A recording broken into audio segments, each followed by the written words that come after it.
Hi, I'm Tony Riddle, and this is the Natural Lifestylist podcast.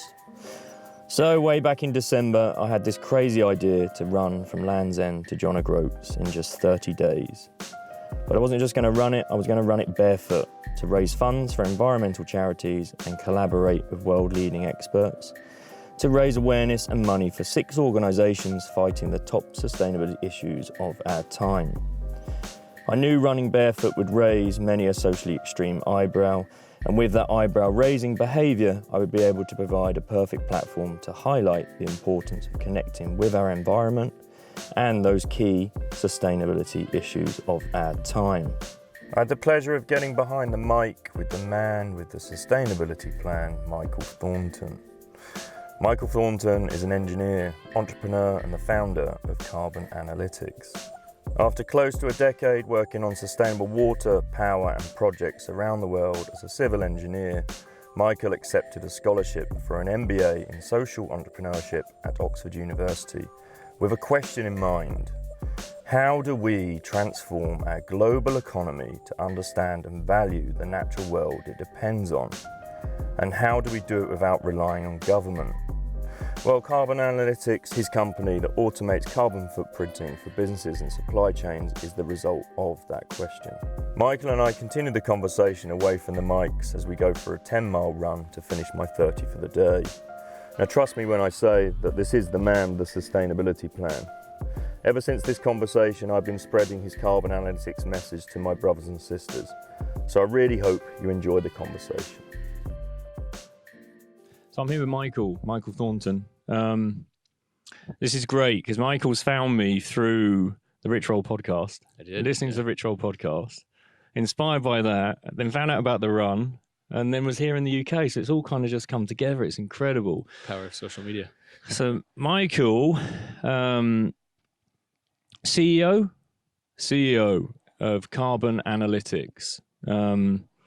This is amazing system here, and I think we can all benefit from listening to Micheal. Me personally, it's something that I have to justify sometimes, like the Rich Roll podcast, for instance. It was like, oh, okay, I'm going to go over there and I'm going to talk about sustainability. Yeah, I'm going to fly to LA. Right. Just simple things like that. Or, oh, we got to get a train, or we got to get a car. And, it's certain things we can be doing. There's certain things we can think about at least offsetting these days. Yeah. So, let's get a bit of background on Micheal. Who is Micheal? Good one. Well, I guess started off as an engineer, really. So went to school. My whole family's an engineer. I think you mentioned my dad was in engineering. Yeah, there we go. Yeah.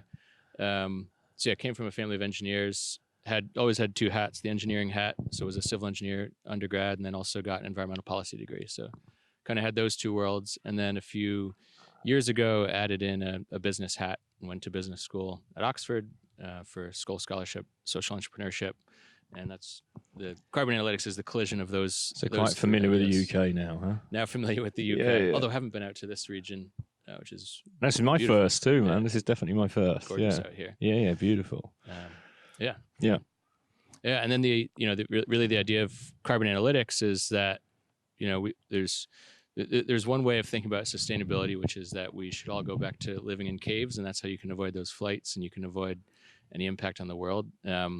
As William McDonough said, striving for zero is not very exciting. It's not a place that most people would be excited to go. So I think we have to look at what's the opposite of zero, and that's 100% sustainable world. And so that's where we can travel and visit each other and have these great important interactions and learn, but do it in a way that's not going to threaten the entire planet. And to do that, we have to change the system.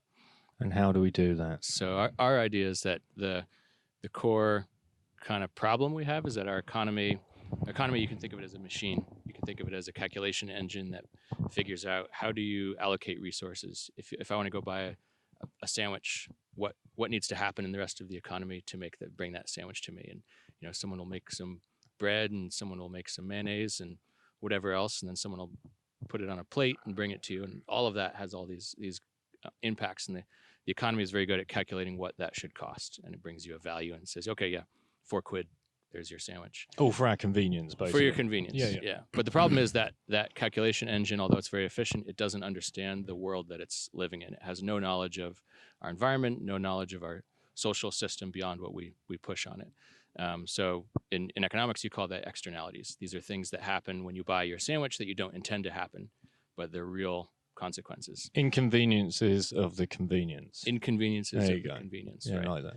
And so because we don't have a system that can incorporate that, it's just going to get trampled. It's kind of inevitable that we have this brilliant engine for commerce and convenience, but if it doesn't understand the world, it's going to trample that world, and that's where we're at. And so our idea is that we need to build the next economy that understands the physical, biological, societal limits that the world has, that are the realities, and can change the calculations to incorporate those. Yeah. So speaking less, kind of theoretically, it's like if you buy a sandwich, you're causing carbon emissions. There should be a price in that sandwich for those carbon emissions. Yeah, it's like someone said to me the other day, we were talking about sustainable fashion, and he used to have a clothing brand, and he quit. I think it was along the lines of a bit like Patagonia, right? Yep. Just being here has an impact. So it's like, who was it? I think they said, something along the lines of, well, we're trying to do this, this, and this, and this for our business to be sustainable.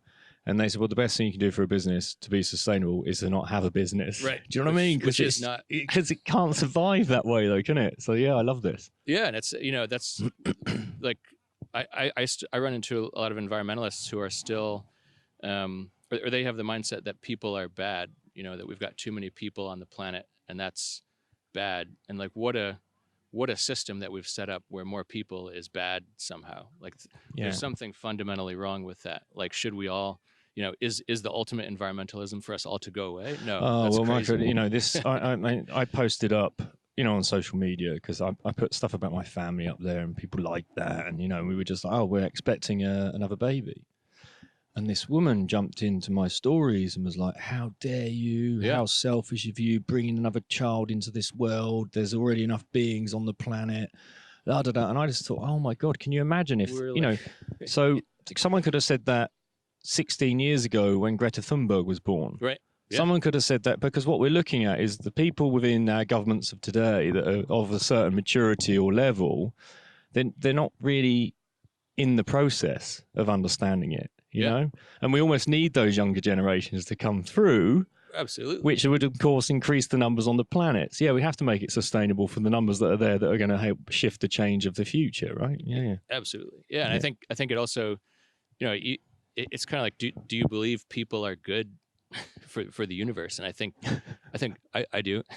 Well, the universe obviously thinks we are, right? Yeah, I think the universe does, and I think churning us out. Exactly. Yeah, it brought us here. Yeah. Hopefully, we should do what we can, and I think I might be cribbing on Elon Musk, who's probably cribbing on someone else a little bit, but to further the light of consciousness, in the universe, and do all we can to keep this going. And I think the way to do that is to have more people. People are great. The problem is the way the world we have right now, the system we've set up to support all those people doesn't understand the world, doesn't understand the climate, doesn't understand soil, doesn't understand toxicity. So, well, in simple terms, doesn't understand how to support that number of people. Has no idea. Yeah. And it's a math, if you think of it as a mathematical engine, that those walls on the economy just don't exist. They're not there, because when you cause an externality, that data is not even in your transaction.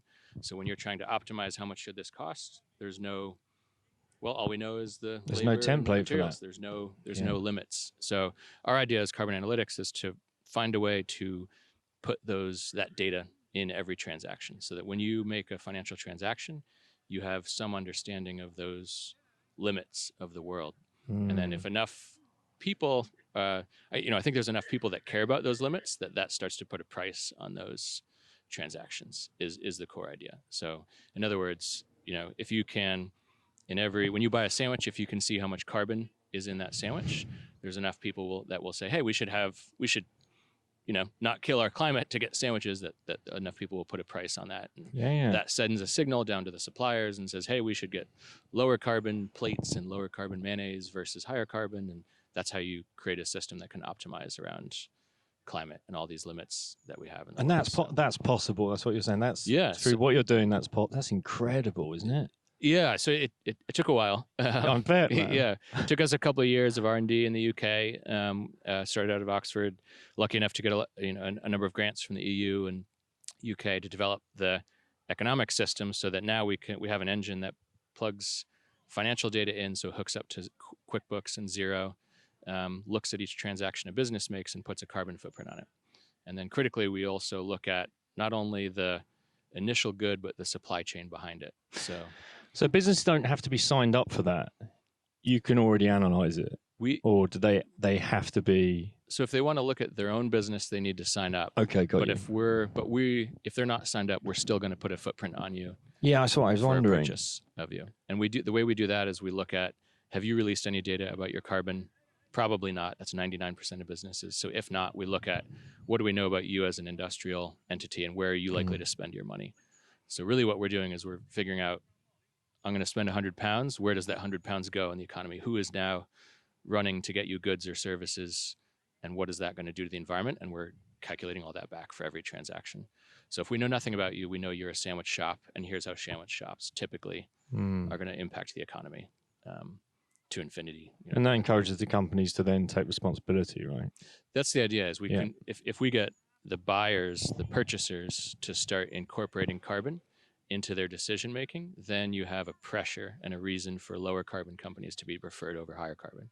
And so then you can use the economic capitalist system, which is very efficient, but you can now optimize on not just price, but price plus carbon. Apply that filter to it. Exactly. Yeah. And that's the core idea. And then so that's the kind of the theory of change. And then the next hard problem is, how do we turn that into a business? And what we realized is that carbon footprinting is kind of stuck in the Stone Ages. It's very manual right now for companies. Typically, a consultant will come in, they'll measure usually whatever is easy to measure, or whatever, a utility bill, very precise.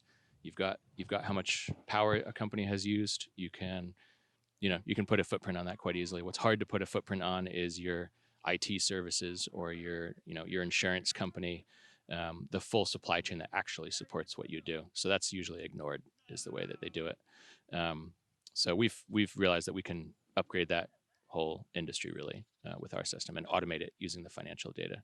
So because it's data you've already got, we can process it with our technology, automate it, and make it a lot faster, a lot cheaper for companies. So now we're starting to work with a lot of B Corps, a lot of small and mid-size fashion, food type companies. So this is like macro or right down to micro at this stage, right? Yeah.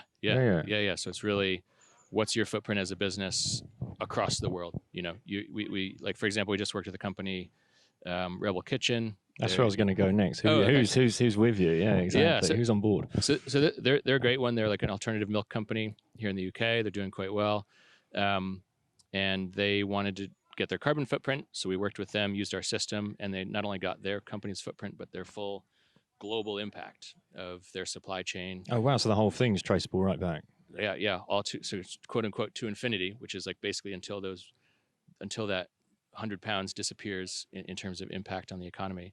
They got their footprint, and then they offset the entire thing. So if you now go buy some alternative milk from Rebel Kitchen, it's truly offset, and you can, basically the carbon is now priced into that system. It's in the future world. So what's in how do we offset it? What's involved with offsetting? Yeah, so offsetting is a whole, we're not offsetters. There's a whole other industry there, and effectively what offsetters do is they have projects around the world that cause carbon to be stored in some way. So usually it's a reforestation project, could be something like cook stoves, where you're basically reducing the amount of fossil fuels that are burned for cooking. And those are good projects in and of themselves, but almost the more important thing from our perspective is that they mean that a company has put a price on carbon. They've put a price on this externality, and they've decided to operate in this world where the climate matters, and the offset is there. Here's the money to prove that that's what they're doing. And then that creates a forcing function within that company, so that when they're making a purchasing decision, they should be buying from the lower carbon supplier, because that means their offset is lower. So they're now taking that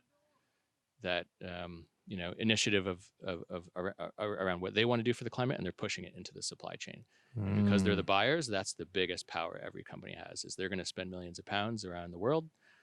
They're now going to get to say, we want lower carbon options for what we're buying. Wow, man. Which, that's how I think we can take the 2% of companies that really, unfortunately, care about this and push that and make it an economy-wide thing. More in the bubble. Oh, sorry. More inside the bubble. Blow the bubble up. Yeah, exactly. Yeah, lovely. Blow the bubble up. Get more people involved. Yeah. Man. So, anyways, maybe the long way of saying all that, but just a bit of music coming in the background there. Have you got that? No. Okay. I was worried about that. A little party in the park. I thought we might be picking up on that then. Yeah. So within the 2% you've got involved, who else you got involved here in the UK? How many have you got? Yeah. So how many biting? So we're still pretty young. So we launched the version 1 of our platform around 2 years ago. We had around 1,000 companies sign up. In some ways, the mistake we made was that was free. So we got people kind of, coming in, testing it out, but not really committed. So we've just launched the second version of our platform, which is paid, and we've got about a dozen companies through. So still quite new. As a business, we work with companies all over the world, with airlines, power companies. Here in the UK, Hitachi Capital, UK, British Gas, a number of B Corps that we work with. Food, fashion tends to be pretty popular ones. But yeah, we're seeing interest everywhere. We just starting work. I think I can talk about it with Ella's Kitchen. Big brand that brilliant. Some people would have heard of. Yeah. Lots more fun ones on the way. I'm sure, man. So what was the spark? What was it that triggered it for you? This original, the idea, the concept. This is what I need to do now. So because for me, like behind this run, it's been right. Okay, for me, it's been parenthood. Really, it's been a big driver for me. That's really interesting you say that. Our CTO joined us with exactly that. He said, have worked on games and flight simulators and all that all my life, and I just had kids, and we got to do something about this. Yeah, problem. Because you just look at it and you think, imagine what they're going to be thinking. I think Hugo mentioned something in one of the pods we did from Surfers Against Sewerage, and he was saying about whale oil or something that we would have been using, and then we move on so many years and we think, what were we thinking? What were we doing? All these generations that have no concept of that. Yeah. And for my kids to say in 10 years time to look back and say, wow, what a mess you all made. It's going to be that we have to be doing something, right? Yeah, absolutely. And that's going back to that Greta Thunberg conversation. It's just, you guys aren't listening. Yeah. And like sometimes it takes people from the outside to come in and say, have you ever actually looked at this whole system differently? Yeah. This is insane, guys. Yeah. Like I think about automobiles that way. Like imagine if you tried today, if cars and roads didn't exist, to try to propose automobiles as a system for transport. Like I just imagine those conversations. Like, okay, so what we're going to do is we're going to have people get in these 2-ton metal boxes and drive at 100 miles an hour, or 100 kilometers an hour down the road, and that's how they're going to get from point A to B. And you'd be like, well, what's going to prevent them from hitting pedestrians and other people? Well, we're going to paint a line on the road. Yeah, that's going to be great. Oh yeah, and it's going to burn flammable gas. Yeah, have these. It's going to have a huge impact. Insane. Yeah, we tried to propose it, but here we are. And sometimes it takes someone from the outside to come in and say, "Well, that's dumb, guys. What are you doing?" Yeah, so and then it takes a little bit of time for people to hear that you're dumb. What are you doing? Yeah. Because that's that. Yeah, just going by my runs, what I've been doing. It's a flawed model, man. So going back to the spark, yeah. I mean, so I spent a long time as an engineer working around the world, did a lot of sustainable infrastructure projects, water, power systems, which was really great. One thing I realized is that we had a really hard time pushing the clients, the cities and companies that we're working with towards green solutions. And I was, as a young engineer, almost, jumping into Excel and trying to create a model for why this was going to be better for the climate and better for their finances long term. And I was like, this is, really we should be further along in this system. So I kind of had that in the back of my head. Always wanted to start a company. And then when I went to Oxford, just, brought this question of how do we shift this system in a meaningful way? And what can I do as an aspiring entrepreneur to do something about that? And, I think there's a couple really big challenges in the world and there, there's sustainable transport, sustainable power, sustainable food. There's a lot of people working on those. The one I saw that really not enough people were thinking about is how do we shift the incentives in the economy, without relying on government to do that. And so that was the nexus. It was a really hard challenge. We did a kind of a brainstorm a few days at the business school with some other brilliant people came out with this idea, and we were like, actually, maybe there's some legs on this. Let's try to hash it out further. And it's been almost 6 years, but we've now got a business model and a technology that we think can work. And is there any conversation in there, like what I was discussing with Hugo the other day, how they were one of the big voices in getting the charge on plastic bags, let's say, and changing legislation. So is there that conversation that's happening between, say, carbon analytics and the government? Is there that kind of... Not too much yet. So we're... Do you feel as it grows that it's going to have a louder voice, and for sure, there'll be more ears available? Yeah. So the conversation we're having right now is more at the carbon footprint and offset space. Yeah. And it's around what should we be measuring for companies. And we're really pushing the idea that you shouldn't just measure what is possible to measure, or based on whatever receipts, easy to measure things. You should always be measuring 100%. What's the full impact of a business? Because right now we have, some ideas around you're carbon neutral if you've offset just your office downtown, but you're going to ignore your factory over in China. And that's like, no, you haven't. And the transport from that to that. And the transport and the farms. It's like, no, you haven't really done that. So full traceability. Exactly. Yeah. So we're pushing right now is that, okay, if we're going to be doing that, let's measure 100%. Let's get to something that's comparable company to company to company. And if, I think if we can do that, that's going to create a lot bigger market and pressure. And then I would love to speak at the government level. And we've had, I guess, some really early conversations here and over in the US, but I think we've got some growing to do before we'll. Well, I think they have some growing to do. Yeah, I mean, that's true too. Yeah. I mean, it's a nascent space. Was a mic drop? Tell me my mic's. I do it. I sometimes no, just random. Yeah. Yeah, it'd be nice for them to open their ears, wouldn't it? I feel on multiple levels there. But again, I guess it's more voices come in, the more they have to listen. It's becoming that level, isn't it?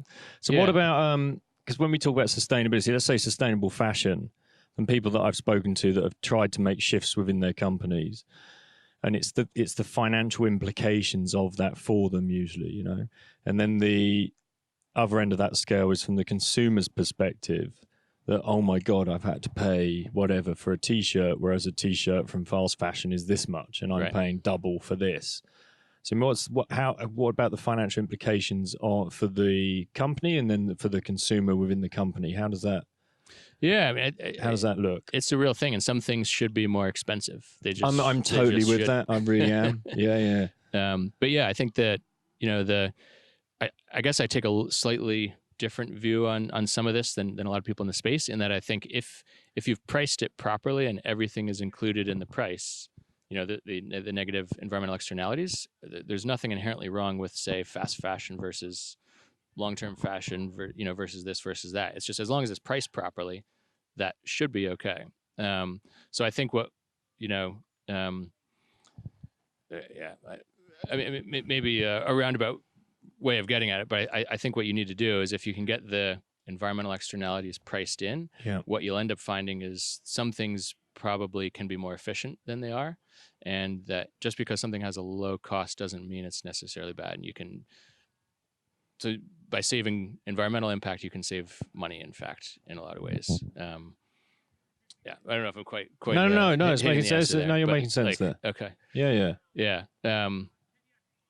So like flying is a really interesting example where you might to do the environmentally preferable thing, you might take a drive from one place to another. Yeah. But actually, if you work it out, the fuel cost, you're going to spend more fuel than you would on the flight. And actually, it turns out that increased spending is an indication that you've actually probably emitted more carbon than a flight would have taken. By driving. By driving, yeah. And that's certain routes and certain situations, and especially if you're alone in a car and all that. But really the economic system is a very good calculation engine. It's a very good optimization engine.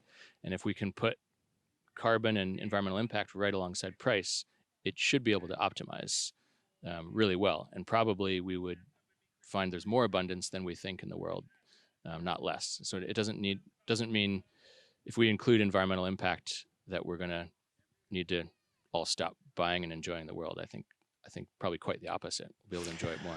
I mean, can you see it as it would lead to the individual having a handle on this as well? Like I could say, right, okay, I'm going to fly, then I have to drive, then I can do this, and I can look at what would be the carbon footprint of all of that, and I could calculate it over time. Do you think that's possible? Do you think that's moving, shifting in that? Yeah, I think it's definitely possible. I mean, we looked at it. The only and there's a couple companies that do it in the space, and they've done it even with credit cards, which is really interesting.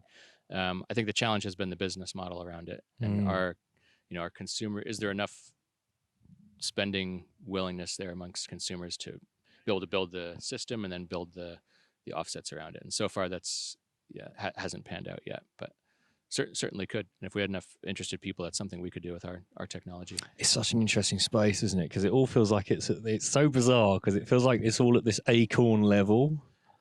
What do you mean acorn level? I like the acorn. You're just waiting for this amazing oak tree to grow from it. Right. It does feel that the whole space feels like that. I think that's suddenly people are listening, and it's like there's been enough people speaking in the space, but suddenly it's opening up.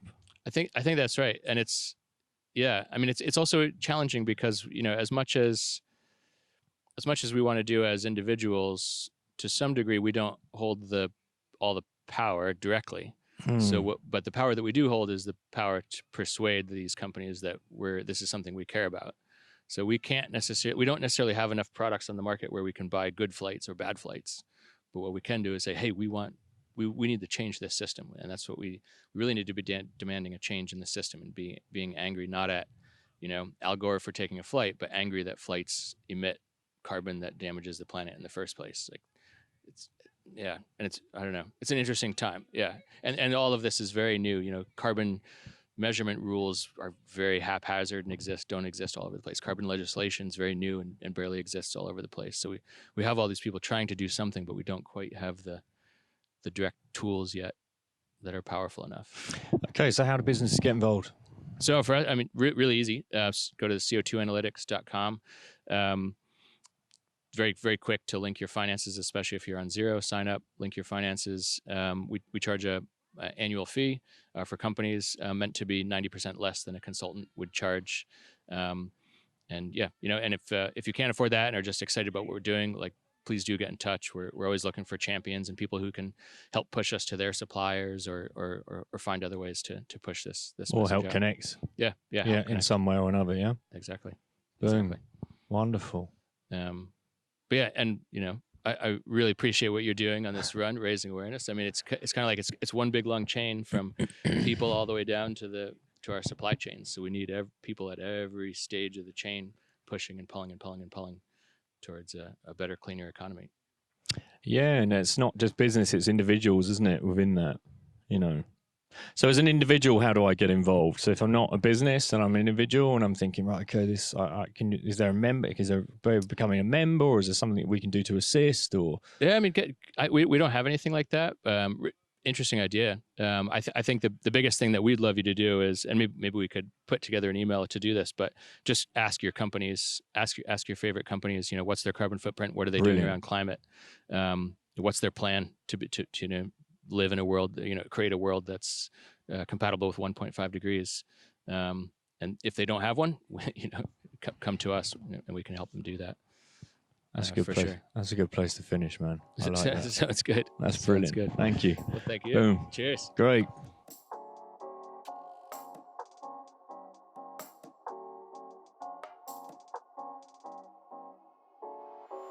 Hope you enjoyed the conversation with Micheal as much as I did. I personally came away from it with the internal conversation of, wow, if you're in business and want to be the change, be transparent and traceable, then Micheal is a great guy for you to connect with. To find out more about Micheal's carbon analytics, then head to www.co2analytics.com. If you like the conversation, then please show some love by spreading the message wide and far. If you're new to the podcast, then please go back and listen to the previous episodes and leave a comment and subscribe. If you have in any way been inspired by my Barefoot Sustainability Running Challenge, then please make a donation to one or more of the sustainability and environmental organisations that I am fundraising for. You will find the Just Giving pages in the info box. Huge thanks to Mr. James Joyce for all your work in helping get these conversations out. You are appreciated. And remember, peeps, we can't all live in nature, but that doesn't mean we can't live naturally.